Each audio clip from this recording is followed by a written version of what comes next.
Following the training of the Social Safety Net Project Steering Committee members to increase their knowledge and understanding of their roles in social protection and its operation modalities, the official visited the project site. The team is headed by the Permanent Secretary at the Office of the Vice President, who doubled as the chairperson of the committee, Kodu El Jaban Senghor. The governors of the regions, donor partners, and the project officials visited the implementation site to get first-hand information as well as interact with beneficiaries. The project has different components which include the session of behavioral attitudes. This is a form of sensitization of beneficiaries on the importance of the cash transfer and their expectation for the sustainability of the project. The chairperson of the project steering committee, Kodu El Jaban Senghor, said, social protection is fundamental in the lives of the citizens, and the NAFA cash transfer project is ensuring the vulnerable groups, especially the poorest households in society, are not left behind, particularly women-headed households, and the government is committed to alleviating poverty in the country. The government of the Gambia has seen it as priority to see that not only the extremely poor are included, but also the marginalized groups within society.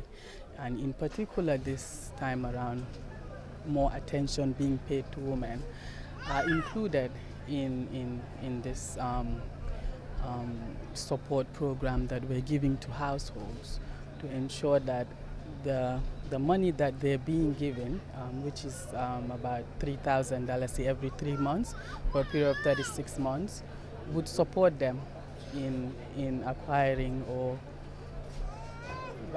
their basic needs. Speaking at the site, the Central River Region Governor Usman Bam commended NANA officials for what he described as a job well done, whilst acknowledging that the NAFA cash transfer has changed the lives of many beneficiaries positively. There are a lot of components, as far as this project is concerned. The SBCC, as I told you, is one of the things that is, geared towards changing the mindset of the people, so that let them take the ownership, let them know that this thing is, them, and also once the project phases out, they will be able to be themselves, they will be able to continue and move on.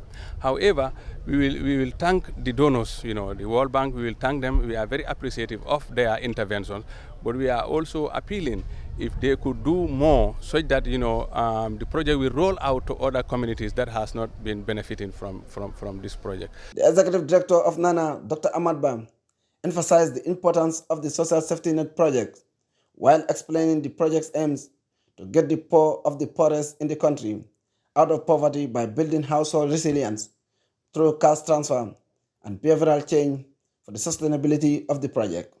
This project is for 20 of the poorest districts in the country. That doesn't mean that the other 20 or 24 or 22 districts, there are no poor people. There are. It doesn't mean that even in the urban area, there are no poor people or poor households in the urban areas. But we have to prioritize. So what the resources are able to do now is what we are doing. The social protection specialist, who is the DAX team leader from the World Bank, Christopher Daxe, expressed satisfaction with the implementation of the project, whilst he commended NANA and the Social Secretariat for doing phenomenal work in making the project a success in the country. So every part of the SBCC is teaching, sensitizing them on what to use the money for, to make investments, to make savings, to work on their farms, to diversify and all of that. And so already going in that you'll get the money for 3 years, and at the end of the 3 years you won't get it anymore, but you are being supported for what you use the money for in the meantime. So by the time they get to the 3 years, hopefully they're already investing in a small business or in the agricultural setting, and then that money can multiply. So it's not supposed to be something that happens forever. It's for a period so that you can help consumption, but you can also use some of the benefits for your child's schooling, for savings, and building the human capital in your family. Project officials Abdul Aziz Sise and Marlon Fofana respectively said the purpose of the PSC site visit is to see the reality on the ground, as well as to update the government on the importance of the project and the needs for its sustainability after phase out. We've developed modules that are trying to build the resilience of the household. Money is not the end all and be all.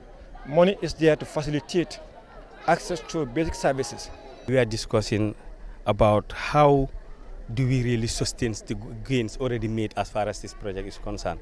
In fact, we have some series of human interest stories that shows that we already making dent as far as improving on the health and nutritional status of people and also building in resilience of the extreme poor for sustainability tomorrow. Beneficiaries expressed delight in receiving such support from the government and partners, saying the money has been so helpful in the upkeep of their families. Seydou Camara, reporting for Diatas News from Basse Upper River Region.